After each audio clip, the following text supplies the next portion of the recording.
নমস্কার বন্ধুরা, welcome my Dutta house kitchen. আজকের রেসিপি নিরামিষ ছোলার ডাল। ফার্স্ট আমরা আগের দিনকার ছোলার ডালটাকে ভিজিয়ে নিয়েছি। এবার ছোলার ডালটাকে আমরা ভালোভাবে ধুয়ে প্রেসার কুকারে আমরা সিটি দেবো।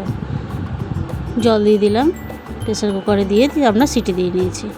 এরপর আমরা দিয়ে দিলাম তেলের মধ্যে আমরা গোটা গরম মশলাটাকে থেতো করে নিয়ে দিয়েছি, আর দুটো শুকনো লঙ্কা দিলাম। এটা একটু হালকা ভাজা ভাজা হয়ে আসবে।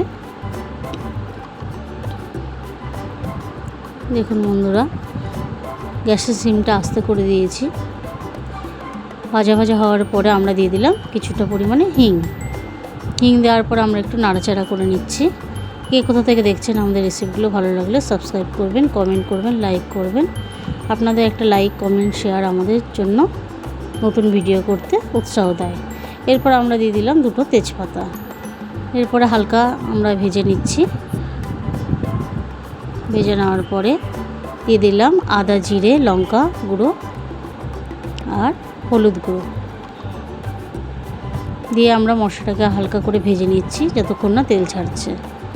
এরপর আমরা হলুদটা একটু কম হয়েছিল, তার জন্য একটু হালকা আমরা আবার হলুদ দিয়ে দিলাম। এরপর আমরা দিয়ে দিচ্ছি স্বাদ মতন লবণটা দিয়ে আমরা যতক্ষণ না মশলাটা তেল ছাড়ছে ততক্ষণ আমরা নাড়তে থাকবো।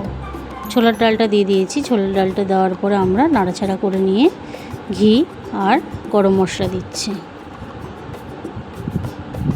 এরপর আমরা ভেজে রাখা নারকেল আর কাজু বাদাম হালকা আমরা ভেজে রেখেছিলাম, সেটা আমরা দিয়ে দিলাম ছোলার ডালের মধ্যে। এরপর আমরা নাড়াচাড়া করে মিশিয়ে নিচ্ছি। আমাদের রেসিপিগুলো ভালো লাগলে সাবস্ক্রাইব করবেন, কমেন্ট করবেন, শেয়ার করবেন, লাইক করবেন।